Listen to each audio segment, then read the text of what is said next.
الحمد لله رب العالمين والصلاة والسلام على سيد الأنبياء والمرسلين أما بعد أعوذ بالله من الشيطان الرجيم بسم الله الرحمن الرحيم رب اشرح لي صدري ويسر لي أمري واحلل عقدة من لساني يفقهوا قولي سبحانك لا علم لنا إلا ما علمتنا إنك أنت العليم الحكيم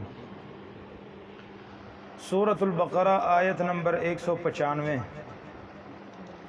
وَأَنفِقُوا فِي سَبِيلِ اللَّهِ، اللہ کے راستے میں خرچ کرو۔ انفاق کہتے ہیں خرچ کرنے کا، اور مومنوں کی صفات اللہ نے بیان فرمائی ہے وَمِمَّا رَزَقْنَاهُمْ يُنْفِقُونَ، جو بھی ہم نے ان کو رزق دیا ہے اس میں سے وہ خرچ کرتے ہیں۔ تو اب یہ جو خرچ کرنا ہے اس کا تعلق صرف مال سے نہیں ہے، اس کا تعلق ہر چیز کے ساتھ ہے۔ آپ کو اللہ سبحانہ و تعالیٰ نے صلاحیت دی ہے، اللہ کے دین کے لیے لگائیں۔ آپ کو اللہ سبحانہ و تعالیٰ نے جوانی سے نوازا ہے تو اللہ کے دین کے لیے استعمال کریں، اللہ کی رضا کے کاموں میں استعمال کریں۔ تو حتیٰ کہ وہ جو مرضی کرے، جس طرح کہ حدیث میں آتا ہے کہ ایک جوان آدمی کو دیکھا صحابہ کرام نے، وہ بیچارہ محنت مزدوری کر رہا تھا، تو صحابہ نے کہا کہ کاش جس طرح اس کی جوانی ہے، تو جس طرح یہ گبرو جوان ہے، یہ اپنی طاقت اپنی جوانی اللہ کے راستے میں جہاد میں لگا دے۔ تو نبی علیہ الصلوۃ والسلام نے سن کے کیا فرمایا تم نے صرف جہاد اس کو ہی سمجھا ہوا ہے، یعنی وہی جہاد ہے، اس کا اپنے گھر والوں کے لیے ان کے پیٹ پالنے کے لیے حلال کمائی کرنا یہ بھی جہاد ہی ہے، یہ جہاد میں ہی لگا ہوا ہے۔ تو اللہ سبحانہ و تعالیٰ کے نزدیک یہ بھی اسی طرح ہے، تو اس لیے نیتوں کو خاص کرنا چاہیے۔ وَأَنفِقُوا فِي، اللہ کے راستے میں خرچ کر۔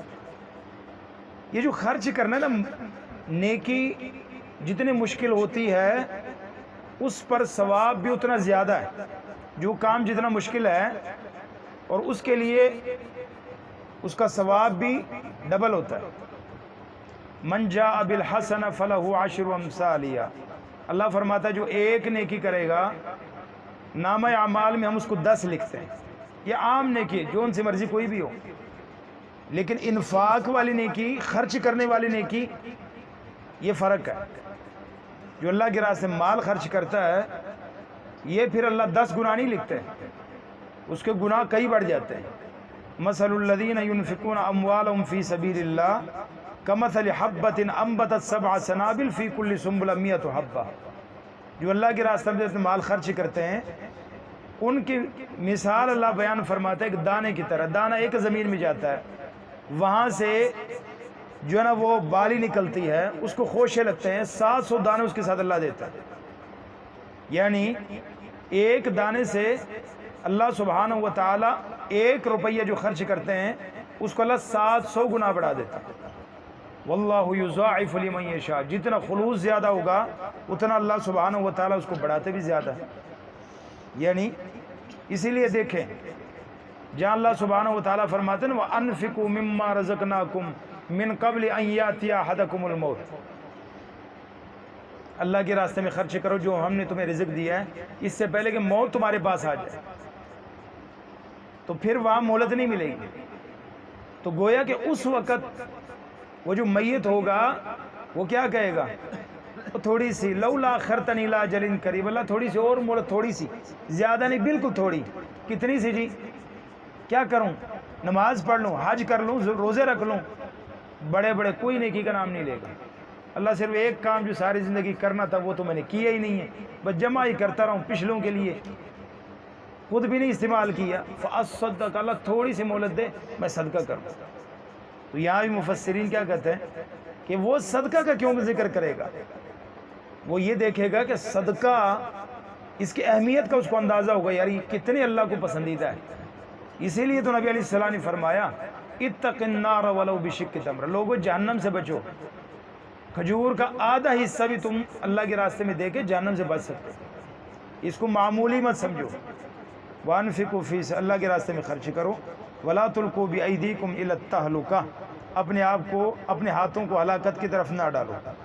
تو گویا کہ پچھلی آیات میں مشرکین کے ساتھ جنگ کا، جہاد کا حکم تھا، اب اس جنگ اور جہاد کا دوسرا حصہ، اس کا حکم دیا جا رہا ہے۔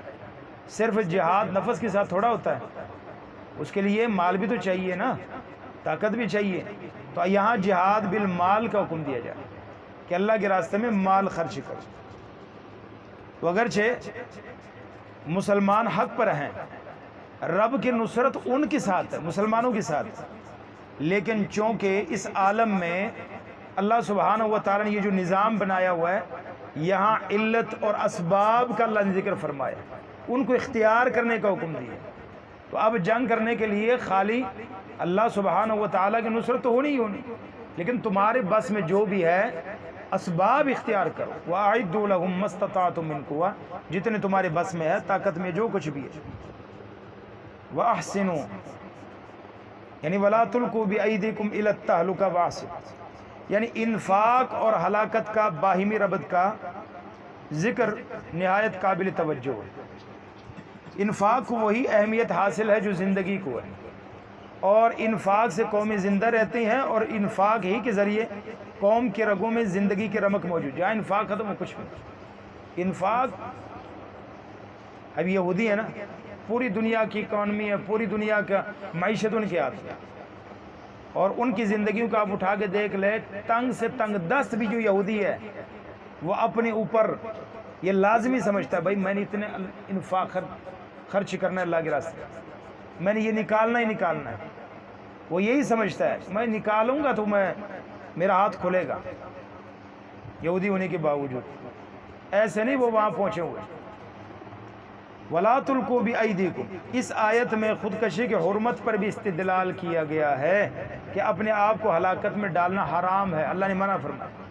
کوئی بھی ایسا کام جو باعث ہلاکت ہے، وہ سگریٹ ہو، وہ تمباکو ہو، وہ کوئی بھی ایسا کام جس انسان ہلاکت کی طرف جاتا ہے، تو وہ اسی کے اندر اپنے آپ کو ہلاکت میں مت ڈالو۔ وَأَحْسِنُوا، نیکی کرو۔ احسان کیا ہے؟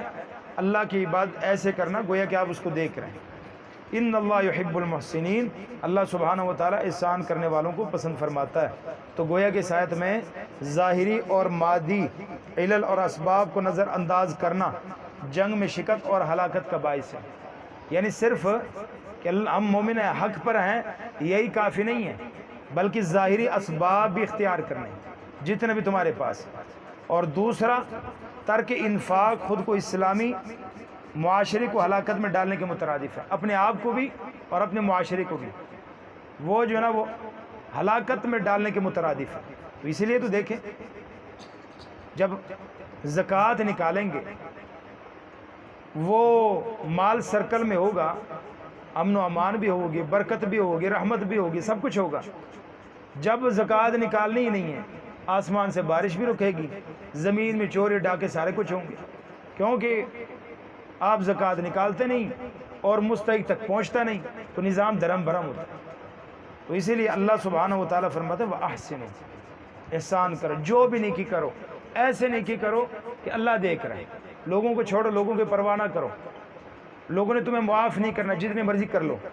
صحابہ کرام کے بارے میں آتا ہے، نبی علیہ السلام نے چندے کی اپیل کی، وَمِنْهُمْ مَن يَلْمِزُكَ فِي الصَّدَقَاتِ، یعنی چندے کے بارے میں الَّذِينَ يَلْمِزُونَ الْمُتَّطَوِّعِينَ مِنَ الْمُؤْمِنِينَ فِي الصَّدَقَةِ، چندے کے بارے میں اپیل کی۔ اب جو صاحب ثروت تھے، جن کو اللہ نے مال سے نوازا تھا، انہوں نے اللہ کے راستے میں ڈھیر سارا مال خرچ کریے، تو لوگوں نے کیا کہا، اب ہی کھاندہ پہ آ جائیں، یہ لوگوں کو دکھانے کے لیے اتنے اعلان کر رہا یا دے رہا۔ اب کچھ ایسے لوگ تھے جن کے پاس کچھ بھی نہیں تھا، لا یجدون الا جہدہم فیسخرون منہم، محنت کی، ساری رات محنت کی، دن کو محنت کیا، جو محنت سے ہوا لیا کے اللہ کے راستے میں پیش کر دیا، وہ جتنا بھی تھا، وہ تعداد نہیں، اللہ تو نیتوں کو دیکھتا ہے، اللہ سبحانہ و تعالیٰ نیتوں کو دیکھتا ہے۔ نبی علیہ السلام نے فرمایا تم میں سے کوئی اللہ کے راستے میں خرچ کرتا ہے، اللہ اس کو اپنے دائیں ہاتھ میں لیتے ہیں۔ فرمایا جس طرح تم اپنے جانوروں کے بچوں کی پرورش کرتے ہو، اللہ سبحانہ و تعالیٰ اس کی اس طرح پرورش فرماتا ہے۔ تو دوسرے لوگوں نے کہا اللہ بھائی جن نے لے کے آئے انہیں اللہ نے کی لوڑ ہے، اتنے بھی خرچ کرتے ہیں، اتنے سے کیا بنے گا؟ نہ زیادہ والوں کو معاف کیا، نہ تھوڑے والوں کو معاف کیا، تو لوگوں نے معاف کرنا ہی نہیں۔ تو اسی لیے نیکی جو بھی کرو اس نیت سے کرو کہ اللہ تو دیکھ رہا ہے، اللہ کے لیے۔ ان اللہ یحب المحسنین، اور اللہ سبحانہ و تعالی احسان کرنے والوں کو، نیکی کرنے والوں کو پسند فرماتا ہے۔ تو اللہ سبحانہ و تعالی ہم سب کو بھی انفاق کرنے اور احسان کے ساتھ نیکی کرنے کی توفیق عطا فرمائے۔ سبحانک اللہم و بحمدک، اشہد ان لا الہ الا انت، استغفرک و اتوب الیک۔